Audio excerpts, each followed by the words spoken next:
and unfortunately, due to some pre-existing appointments, we won't be able to do our regularly scheduled My Sketchy Goodness tonight. However, I do not want to leave you hanging without that good, amazing Keith drawing in your life.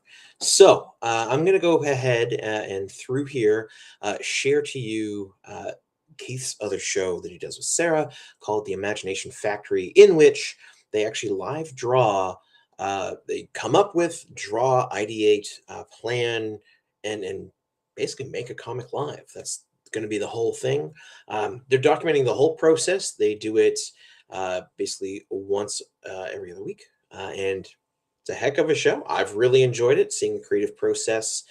Sarah brings some really interesting takes and ideas to the table that I certainly wouldn't have thought of otherwise. She's got a bunch of writing experience, not to mention being a really cool person.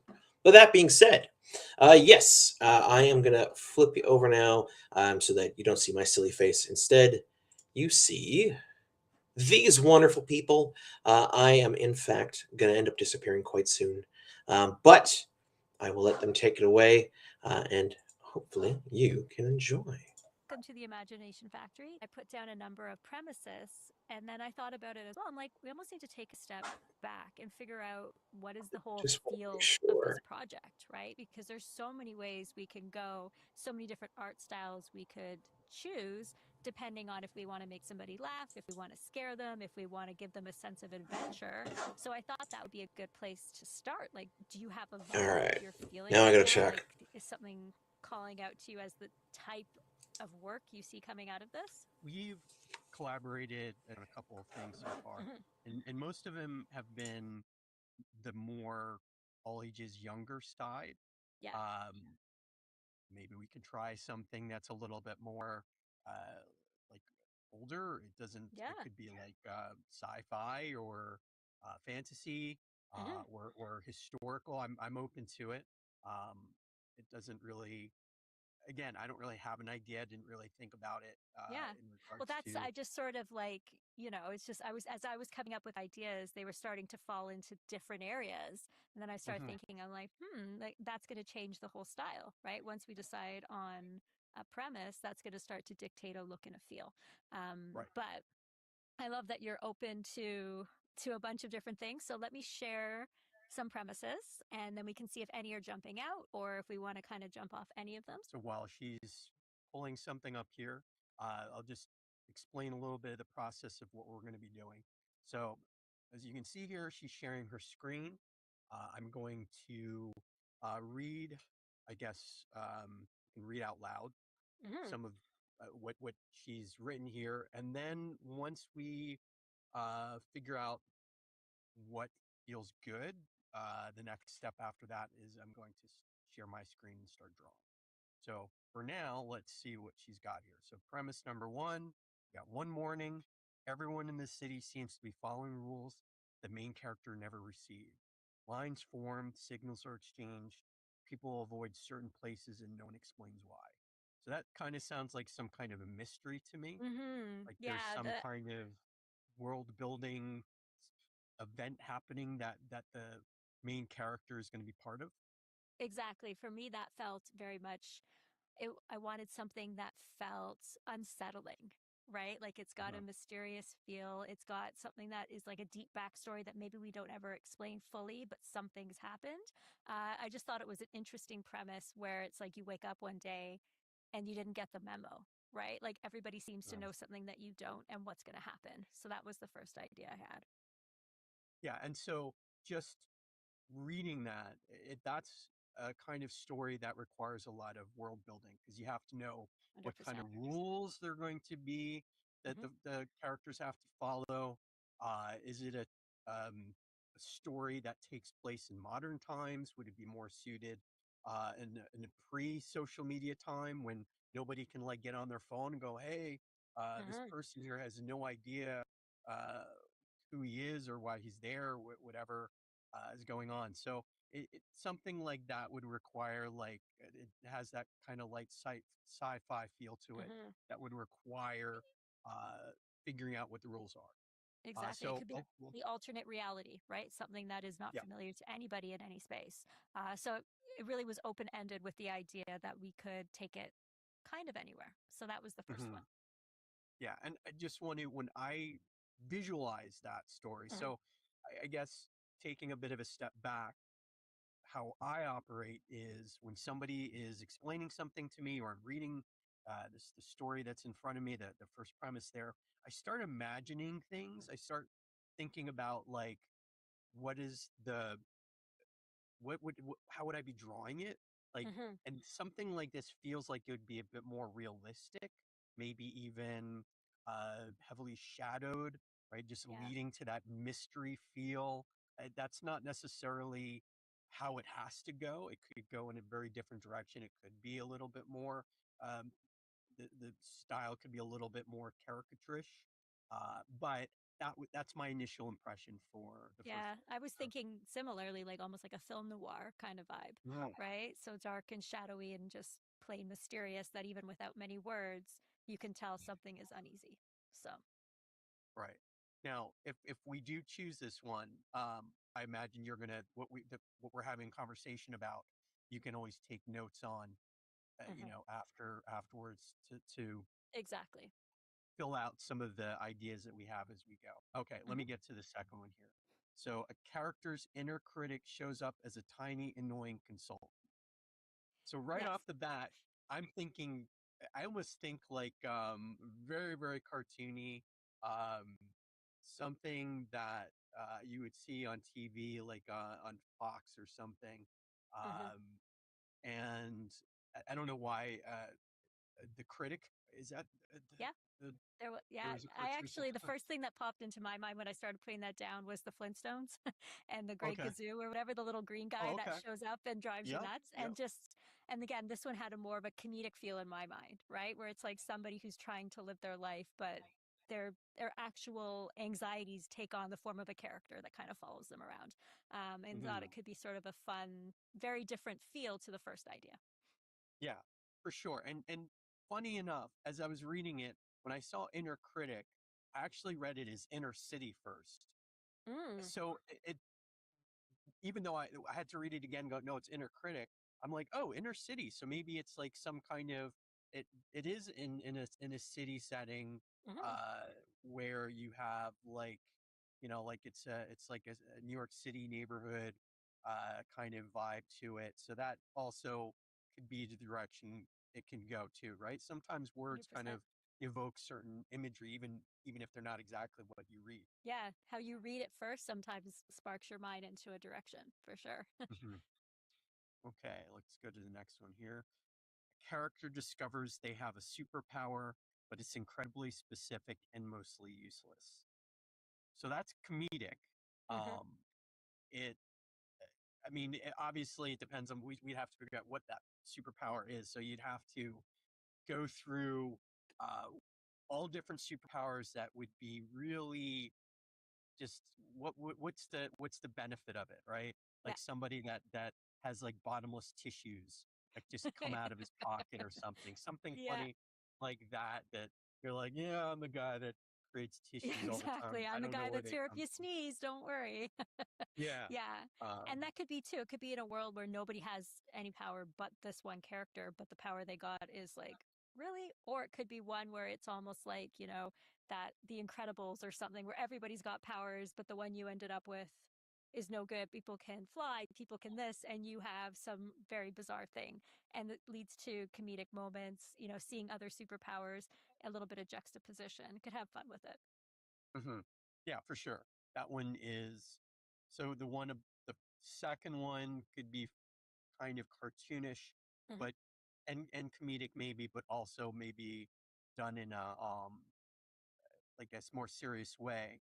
Whereas this one feels to me like it could go very easily in a very pure like Yeah. slapsticky type of humor that we've actually Sarah and I have created together. We worked on a story called Cushion County, Yeah. which is like that. Right. Yes. 100%. Okay. The next one here. In every building, there's one door no one ever opens. One day someone does. Ooh, okay. Mm. That's interesting.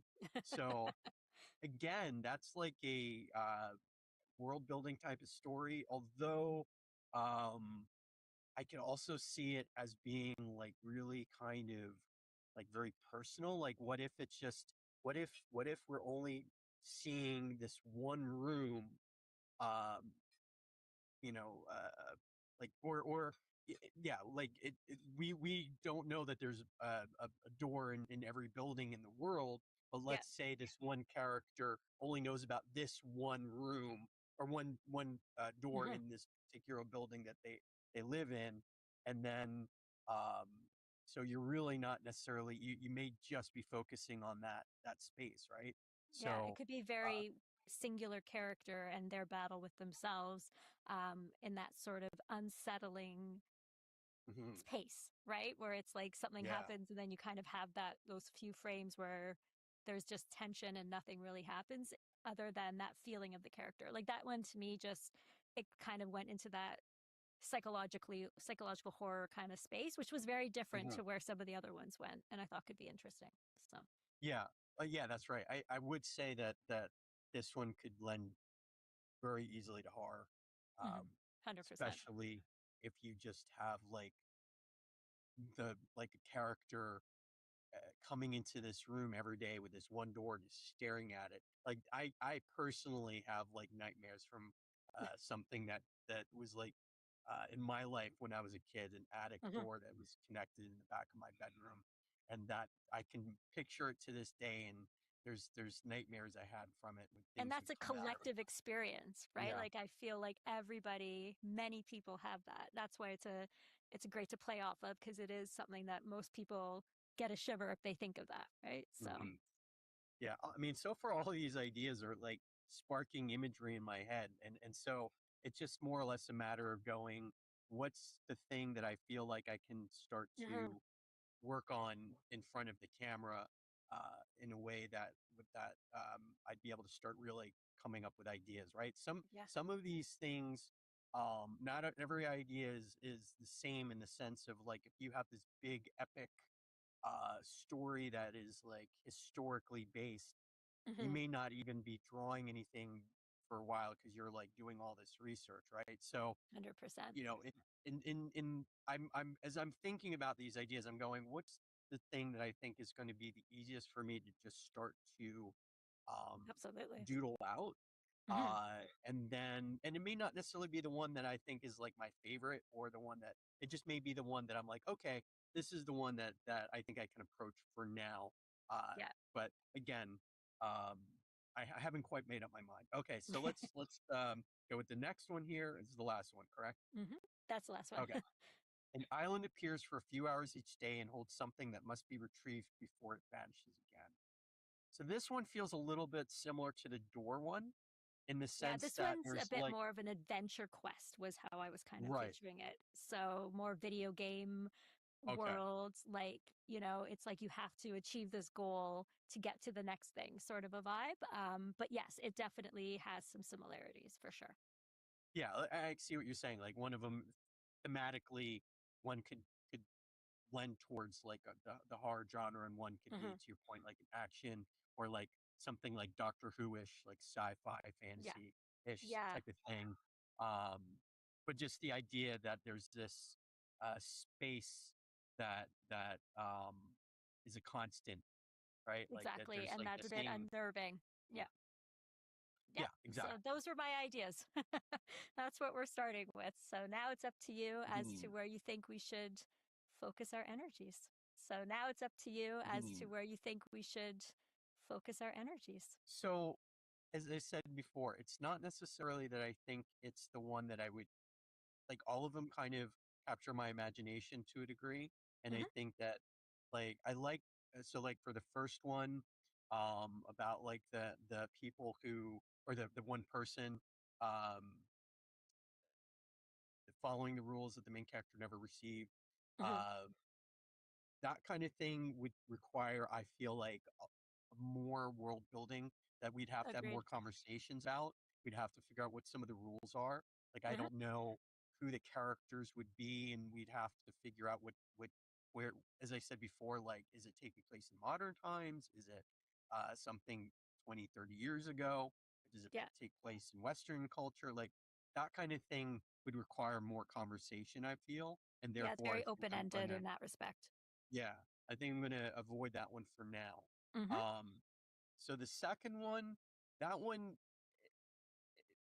I like the anything cartoony, something like that appeals to me. Because I Mhm. don't really draw it a lot, but I that was kind of I think when I think about when I first started drawing, that would have been the type of characters I would have drawn. Yep. Um, I loved like Saturday morning cartoons. I loved reading the Sunday paper with all the cartoons and the comic strips in it. Mhm. So that one right away speaks to me. So I'm going to put a pin in that one for a moment. 'Kay. Um, and I just want to just say real quickly that uh, these are going to be about half an hour. So I'm going to probably be drawing for about 10 or 15 minutes. So I do Mhm. want to get to do that really quickly. But I just want to make sure I since we're going to be working on this for the next however many months or weeks at least, I want to make sure it's something I'm going to like. Yeah. A character discovers they have a superpower. So the one with the tissues kind of like, I mean, it made me laugh too. There is something kind of funny about that, but um, again, and that's a bit more cartoony, and I feel like I Mhm. could probably attack that one quite easily. The third one or the fourth one, I'm sorry, the one that one actually, I actually had some thoughts with that Mhm. too. And now that I'm seeing it and thinking about it, I'm actually characters coming into my mind. And then the last one, I think again, it's similar to the first, where there's a lot of Yeah, it's world bigger. building. Yeah, I Okay, do agree. you have a preference? You know what? I don't really. But I think that number 3 and 4 give a lot of ability to create something really intriguing. Because I like number Hmm. 3 because it takes a known genre and kind of turns it on its head, right? Like there's so much superhero stuff, but it's always very save the day and rescue and Yeah. and this is like a comedic take on that, which I think could be really interesting because it's something that everybody knows, but we're taking a left turn. And then the fourth one, I do really love that suspense. And I think that you could do a lot with that from the visual point of view of Yeah. how you design the scenes and the frames to really pull you into the horror of it. So those would probably be my two top choices from the list. Okay. So I'm gonna go with four. All The right. the room with the door. And literally it just came to me like a really interesting visual. And I had mentioned before we haven't really done anything with that uh, outside of the Hmm. genre of like comedic or Yeah. lighthearted. So I want to see what we can do with that. Okay. All right. So I'm going to stop sharing um, this. yeah, and I'll share my screen. Yeah, I think it's really interesting because I do love visuals in horror, right? And that's such a powerful aspect of it is building that using those visuals. And I think you could do a lot with it. So I'm excited to sort of go down this path. So I'm going to talk about my setup here because I'm sure that'll be the thing people are going to want to know right away. I Mm-hmm. work on a Cintiq pressure sensitive tablet that allows for me to get some interesting kinds of effects with like brushes. It's the brush I'm using right now. Mm-hmm. So you can see if I make it a bit bigger. It's a stamp essentially, Oh. and when you have it designed a certain way, the stamp instead of just doing a single thing, it does a whole line of the uh, single images. So and then I have a workflow. So I've created like a certain type of paper size. I'm working on what I would normally um, be using for like a comic book. Now we haven't Mm-hmm. actually talked about whether this is going to be a comic book or like a comic strip or what, but I think this lends to me like a comic. What do you think? I agree. I think that that would make the most sense for the type of visuals it needs to have to tell the story. So yeah, I agree as well. And so I'm working with a brush that you can call it whatever you want. It's pencil brush, doesn't really matter. It's very loose. It creates like a really kind of um you can see here there's like if I zoom in a little bit more, you can see there's like some real toothy, grainy looks Mm-hmm. to it. It's very organic. And I love that, especially when you're just starting out with concept stuff. You don't want to be so precious with what you're drawing. You want to be able to let it be loose and flowing. And right now, I would say I'm doodling in a organized way. There's like doodling where you're not really so mindful, where you're just letting things flow. Like if Mm-hmm. I were just to like go over the page and scribble and start to see if I can find images and stuff in there, that would be right a way Mm-hmm. to doodle if you're not sure of an idea, if you don't know of like any kind of characters that you can think of.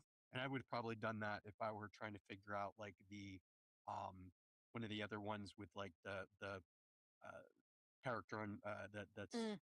conscious or whatever. Uh, Right. this one I had an image in my head of the character, and so I decided that instead of doing just a pure doodle, I'm going to do like a focused kind of structured Mm-hmm. doodle, which I already had an image of the character. So I'm using the reference from my imagination of what I was seeing and trying to get it down as clearly as I can. And there's the door, right? There's going to be that door behind the Yep. kind of side of the person there, right? So they're not quite looking at it directly, but it's there. Mm-hmm. Um, and the way I'm approaching this, again, I had this image in my head, and so I just thought it'd be cool to start with this. That's not necessarily how I would start everything. I may just work on like faces or um, as I said, doodle different Mm-hmm. ideas. This came to mind right away. This character and um, the fact that there's this door kind of there, uh, always there. And so that's why I was like, okay, that's probably the one I want to approach right now because it's easier for me to do something like that where I can show somebody Mm-hmm. from scratch. And as I'm drawing, I'm thinking of shapes, I'm thinking of light and dark. Um, I'm trying. I'm building things. I'm erasing with. So I have, as I said, I have this set up so that I can like use the brush to um, create lines, and then I also have a button on my Cintiq that I can erase. So it's almost like Mm-hmm. I'm sculpting. No, it's great. And the nice thing as a writer, often you feel like you need to answer all the questions immediately, right? Like you have to go with a fully formed idea to an illustrator.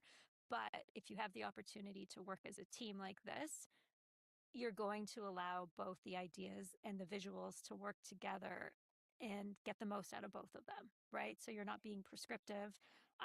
In my premise, I didn't just say, this is what the person looks like, this is what the room looks like, this is how the story flows. It was very open ended so that Keith could come in and give a visual feel, and then I can turn that into a bit of story and we can go back and forth. And if you get the opportunity, that is a really great working relationship to have with somebody because it lets everybody do what they do best. Yeah, it's nice to be able to have a partner you can like that you trust each other so that you can do what you feel is the best approach to something.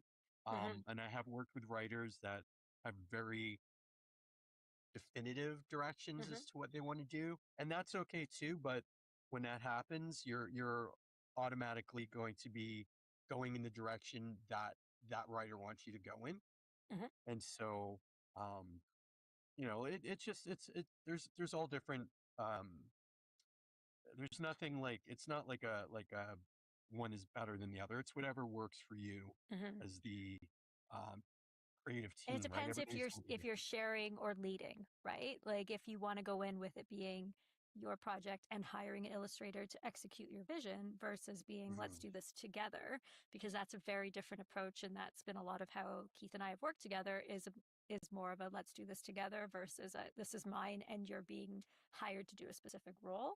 Again, both are they work and people do both of them, and I've done both as well, but this is a great way to really expand an idea to its full potential because you're not telling somebody what to do, you're working with them. So as I'm drawing this, I'm not really I didn't know exactly what was happening in this room, but I'm just thinking about like what's a cool composition. So I Mm-hmm. have the person sitting on the ground. Again, that just it wasn't something I preconceived. It just kind of worked out. Um, and then I'm like, well, I need to put something on the ground too, because it otherwise it's just empty space. Mm-hmm. I'm like, well, what would be a cool thing to put there? And that right away, I'm like, books. So Yeah. then I'm like, why are there books on the ground? Right. Mm-hmm. And so we have this person who has a door that is always been there and they can't open it. And so they're like reading up on it, right? They've like gone to the library or something where they found a box of books with articles in it about the door. So I don't know. I'm Mm-hmm. just No. spitballing here, Yeah. Yeah. and that's kind of why. So right now, maybe the door isn't like so creepy, right? Maybe it's like somebody just moved in. Like maybe Mm-hmm. there's even like I'm thinking about there'd be like boxes like on like they've just moved in to this place in this building and they have a door that they're like the landlord didn't give me a key to this Mm-hmm. door like what they didn't tell me there was an extra.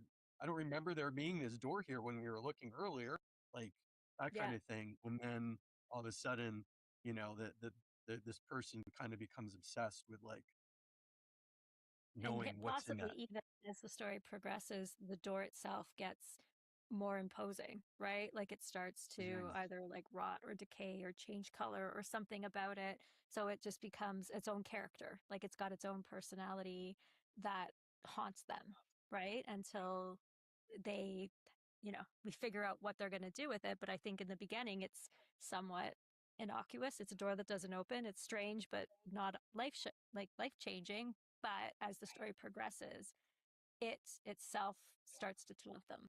So this is where we're at with the character that was created. So I'm going to use the inspiration of this character in today's episode to figure out uh, some of the visuals of the character. But before we get to that, Sarah wrote down some characteristics of this character. So I'll let you share. Okay. So this is what I have envisioned based on what you just saw for how we're going to round out this character. They're an adult, late 20s, early 30s. So at that kind of out on their own discovery portion of their life in a bit of a lost space. So this character's first truly solitary living situation. They're not just new to the apartment, they're new to being alone with themselves. So already we have somebody who's first out in the world, uncomfortable, something's happened. We're never going to describe it, but we know about our character because it's important to know things about our character we never mention. That they had some kind of recent loss, right? So, a version of their life, something was going on. They got kicked out of somewhere. They're not where they had something happen that forced them into this uncomfortable space. Um, could be a breakup, could be a death. We're not sure what it is, but we need to know that they are not feeling very whole right now. They're feeling lost inside. Um, Something ended without explanation or closure. So, a core emotional wound. They believe answers exist somewhere, but not where they are now. So, this is somebody who's looking. They know there's answers out there, but they cannot find them. And this is really important. And this is also why the door is going to drive them nuts because they're looking for something to have meaning. Coping style is avoidance, rationalization, and obsession. And obsession is the important part here because that is what's going to drive the story. So they try to solve discomfort instead of sitting with it. They're looking to try and make something better as opposed to just being okay with not being okay. Um, their relationship to the space that they're in, they want control over the environment. And we're going to make that clear through visuals, as you've already seen that we were talking about last time.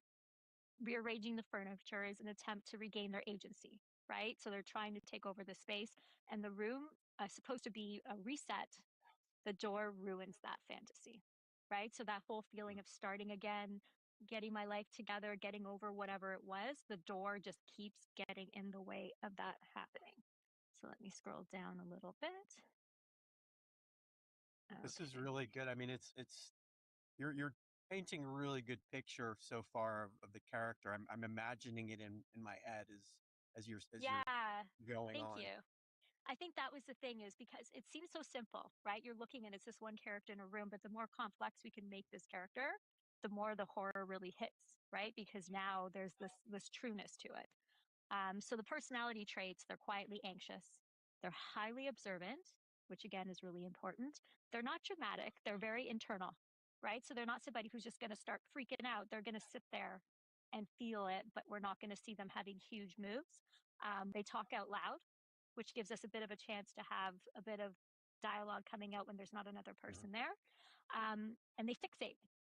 They fixate on things, which is why the door becomes such an obsession. So, why the door affects them specifically. Someone is content or grounded could ignore the door. The character needs it to mean something. So, this is important again to everything we've learned about this character.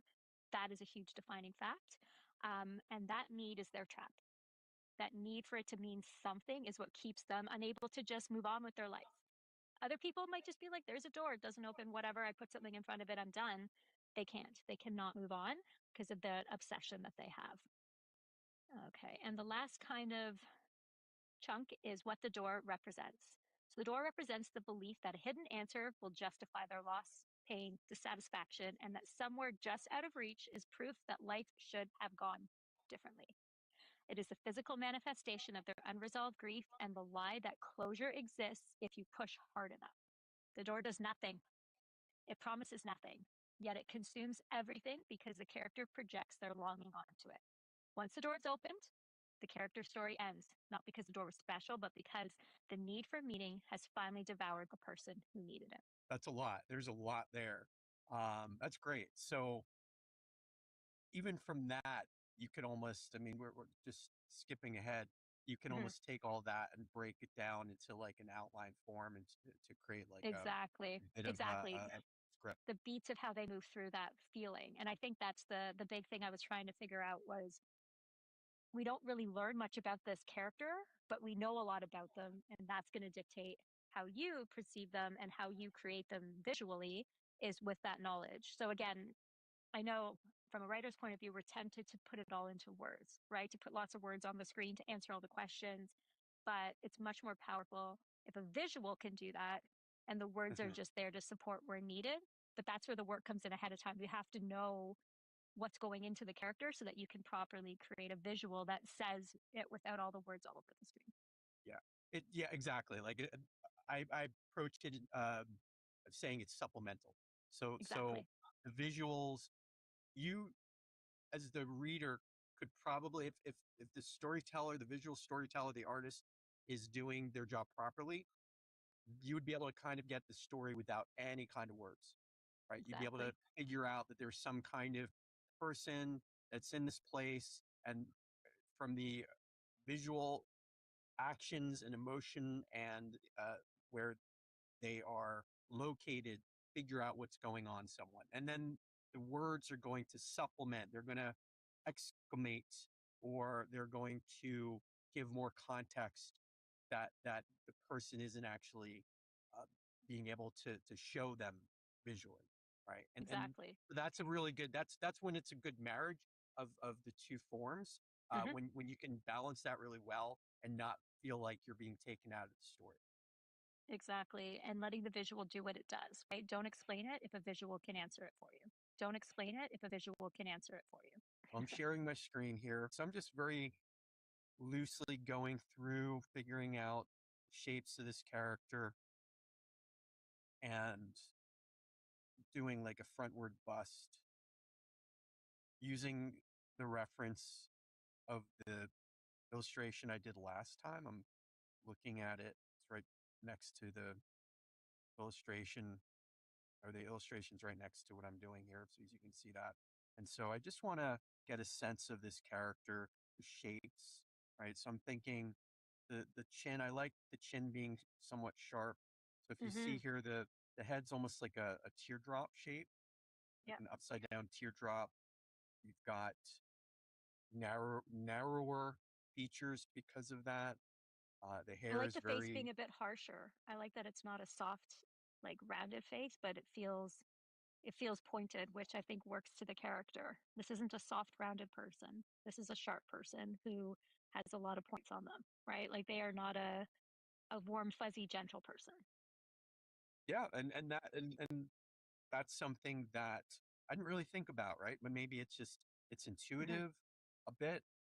We're making somebody that is for sure somewhat damaged.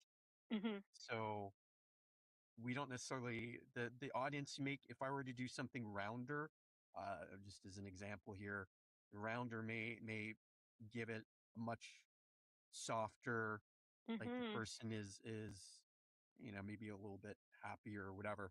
And Yep. to Sarah's point, I'm not going in that direction. I'm making this character a little bit more severe. I mean, Hmm.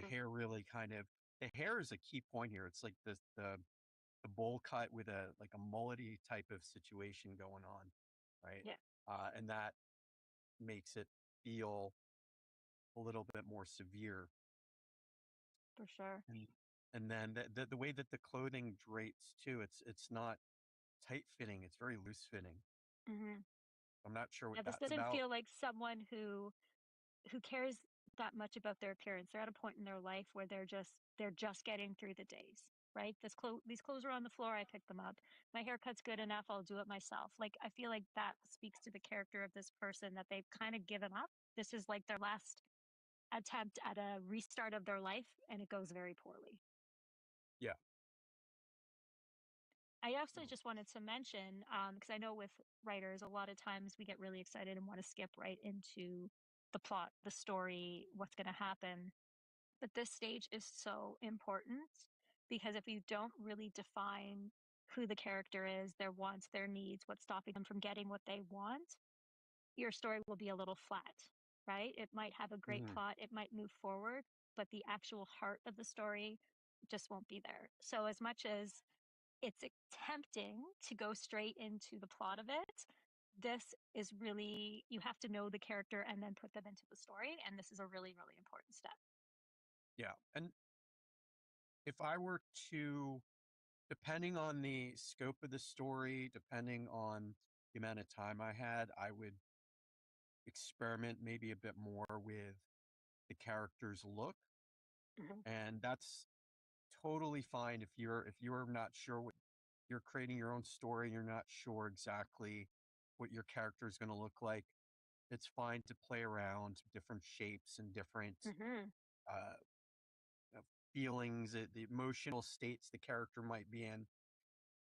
With this, and it's kind of funny. I with you, it seems like I've been able to get the characters very Hmm. quickly with Yes. Cushing County, especially.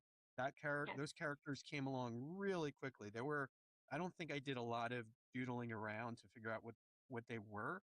Just from your descriptions, I got a really good sense of what I thought the characters would be, and so same with Yeah. And they this. were For some instantly reason, correct. Yeah. yeah, yeah, and that's just it. It's just sometimes characters will come to you, and it's funny how Hmm. that happens where you just imagine them in your mind's eye, and you're like, okay, Yeah. this is what this character feels like for this story. And then sometimes it takes a little bit more searching, and that's fine too. Like there's no right or wrong with this. It's just whatever feels good about this character, and obviously having a really good understanding of the character's description from the writer will fill Hmm. that in. But uh, And I think certain the genres are easier too, right? Like certain things tend to have really standout characters, and others you really have to work hard because the plot is the thing and the character is kind of secondary. You really have to figure that character out in order to put them in the plot. Whereas these types of stories are very character driven, right? And so it's becoming the stories coming out of the characters. They're telling us the story as wishy-washy as that sounds. That's kind of how it's working. Is it was seeing Keith's initial drawing that allowed me to round out the character. And now looking at the character, they're starting to tell us their story. So you kind of have to let the process happen to make it work. it's a very organic back and forth. One Hmm. feeds off of the other, which is that's the amazing part of this. This character did not exist prior to last episode, and Yeah. now all of a sudden this character exists and already has like certain kinds of personality that Hmm. that is telling me that even almost the way I'm drawing this character, making it very, as Sarah said, it's very angular. There's the lines are sharp, and so Hmm. because of that, everything I'm thinking about or just uh, the intuition of it for me uh, feels it's telling me the kind of lines I'm laying down, which are Yeah. just like this.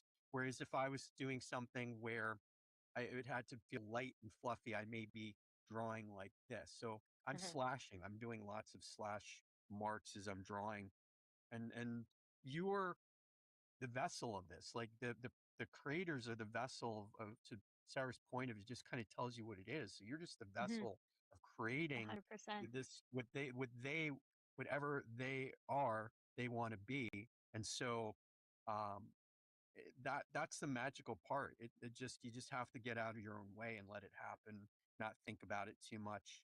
And then all of a Yes. sudden that's when the magic happens a bit. Yeah, the more you're willing to lean into that, the better your storytelling will get. The more, like he said, you can get out of your own way and stop putting severe rules in front of you because, we've all been taught different things and this is how you do it and formula, this and that, which are all important. Structure is important. All those things are important, but so is putting that aside, being a storyteller, being a creative, and then applying the rules afterwards to make sure it checks all the boxes. But this is an important stage to just really see where it goes and then form it from there. Yeah. Another way of saying that too is just uh, don't be so hard on yourself. Let it let Yeah, let it flow out of you. That's why the doodling part of it is really important because huge. when you're letting the lines just tell you what they are, you're not concerned with anything other than just enjoying the process of doodling. And then Hmm. all of a sudden, something magical comes from that doodle, and you can use that to as a reference to create more of the character. That that's how you'll start to become a bit more structured at that point. But just be really loose with this. Just let the lines flow. Don't worry so much about perfection. It's the imperfections really that's where a lot of the magic happens. If you try to make it you're too rigid in your thinking about how the everything's supposed to be, then Hmm. what happens is it frustrates you, and that you're more likely to end up stopping if you uh, just let it go in any direction it goes in, and then from there um, you can start to become a little bit more structured, right? But for now, like right now, all I'm doing is just playing around with the character. I'm not really showing there's not a lot of emotion. Although, I mean, Hmm. that's not true. There is a lot of emotion, actually. I'm not Yeah. thinking so much about like any kind of particular emotional state the character's in, but the character kind of feels very like broken. Hmm. Like there's something like a brokenness to this character as I'm drawing them. Well, yeah. And likewise, when you're talking about the doodling and just getting it all down, what I read out was this polished off of a brainstorm, right? That's not where I started. That's where I ended. I had all kinds of stuff down. I was typing paragraphs, I was typing descriptors, and I edited it stuff down because certain things stood out as being appropriate. Other things did not once I started putting other things in. So what you saw was kind of the polished version of that, where I went through and edited it down to what needed to be there and only what needed to be there. But that's not where I started. So, likewise with doodling, as a writer, don't think that whatever you put down is final, right? Just put it all down, walk away, go back, put more down, edit what was there, give yourself time to think about it, and then whittle it down to the polished result that you want. But that's not the first thing you do. The first thing you put down is not going to be what ends up going through. It's just where you start. Yeah, yeah, and I mean, I actually call it doodling as well. Like when you're Yeah. writing, it's like just whatever comes to mind. That's a form And of that's doodling. exactly what it was. I was just typing words that, looking at your image and just like, what am I feeling? What am I thinking? Who is this person? And then the story started to unfold in terms of the character description and why they were there and why this was such a big deal. Because again, part of it too is figuring out the door as a character, right? It's not just a door, it's part of this character's story. And that was important to figure out the relationship between the two of them as if it were two people. Right. The door is going to be a character. Exactly. Exactly. Yeah. And just going through how I'm doing this, a little the structural part of this. I'm going where I started with like the very frontal view, and then more of like a 3/4, and then an upshot, and now a downshot. I'm just trying to get a real sense of the shape of this Mm-hmm. character in all different directions, because it just helps me start to connect the dots. The next step, which once we're in a couple of minutes, we're going to end this episode, but I'll keep on drawing. I'm going to start to go into some of the emotional state of the character. So, for those of you who continue watching after this first half, you'll get to see some emoting from the character and maybe some gestural aspects of it. But that's what I'd be thinking about next once I start to get past some of these very basic angles of what this character looks like. So we're not going to go beat by beat on the entire thing. What we're going to do is we're going to break it down kind of page by page because it's a 4-page story, we've decided. So, sort of what needs to happen broadly on each page to get us from where we're starting to where we need to be. So, we're not going to do every single frame or anything like that right now. We're just going to do what is the vibe of this page, and we're going to start doing that. So, I'm going to share my screen because I've put down a few sort of thought starters for how we're going to approach this. Okay, so to start with, kind of the purpose of each page is essentially how I'm breaking this down. So for page 1 is the arrival and disruption. So the purpose of this page is our character arrives and realizes something's going on. So we're establishing the normalcy and then we're introducing the wrongness. So it starts off kind of, hey, I'm in a new apartment. That's weird. What's that? So the emotional beat for this page is this must be nothing. I just need clarification. So nothing is wrong yet. This is just like, oh, this is weird. Someone's going to be able to help me out. So that's sort of where we're going to start for page 1.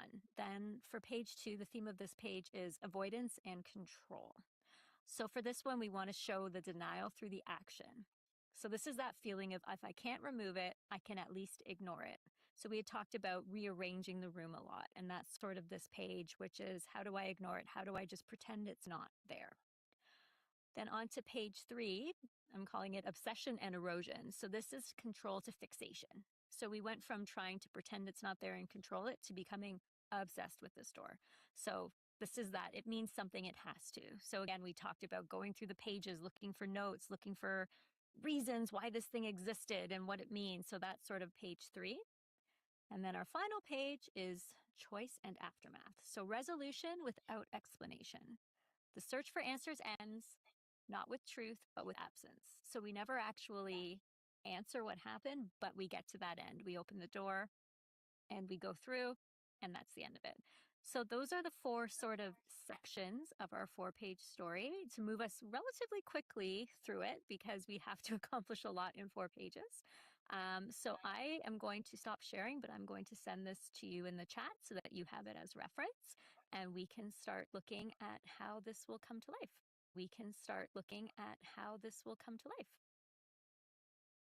Okay. And so one of my thoughts, I should explain how what you're doing here is a little different than the way that I may receive a script from Mm-hmm. another writer. And so the way you're doing this is actually, it's interesting. This is new for me. I quite enjoy it because it's giving me a different sense of how to approach this character.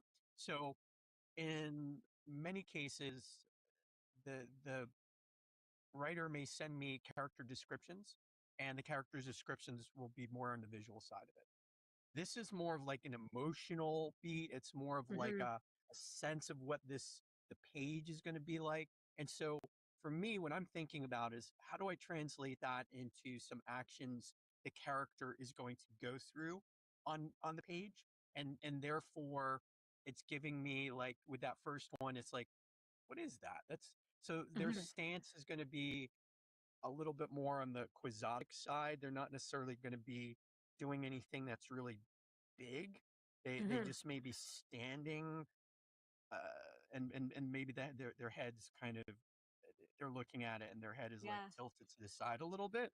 They're Hmm. going, I what? Maybe their hand is, like, that's kind of what I'm getting.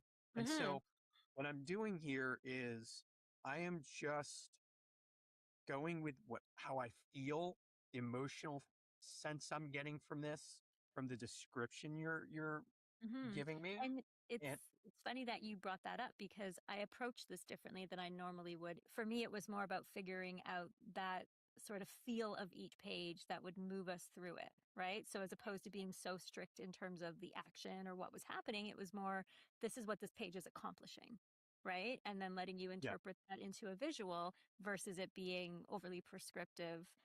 Because there's so many ways we can do these things, but these things need to happen in order to get to the next stage of the story. yeah. And for anybody who is trying to replicate this in a way that makes sense for them, you could, because we're doing this in a very organic way where we're going back and forth and feeding off of each other's ideas. Hmm. So, which may not necessarily be the case if, again, if you're working by yourself or if you have somebody who's written something already. So this is a different way of approaching things, in Hmm. that really we are in some ways going kind of blind, right? Like, I'm not exactly that. This is the first time I've seen this, so I haven't Hmm. really had the opportunity to think about it. So I'm going with what's really immediate in my mind, Hmm. even though I know generally how the story is going to be. I'm still going with just this, the gut feeling, my experience, how I Hmm. feel this character would emote. It may or may not work. I don't know. And I'm drawing this in a very rough way, gestural way, so that Hmm. I'm not thinking too much about the, uh, like the making it look like technically correct. Maybe the arm may be a little bit too long, or the way that they're standing, the feet may not be exact, right? But I'm just trying to get, like, an immediate emotional sense from it. And that's an interesting observation as well, is that there is something to be said for having an immediate emotional reaction, because that is how people read stuff, right? That is how people look at art, is they don't get time to pre-think about it and digest it. It's immediately, how do they feel? What do they see? So it is a neat exercise to do something like this and not give yourself days and weeks to ponder over something and to just like, where does my mind immediately go and how am I going to represent that?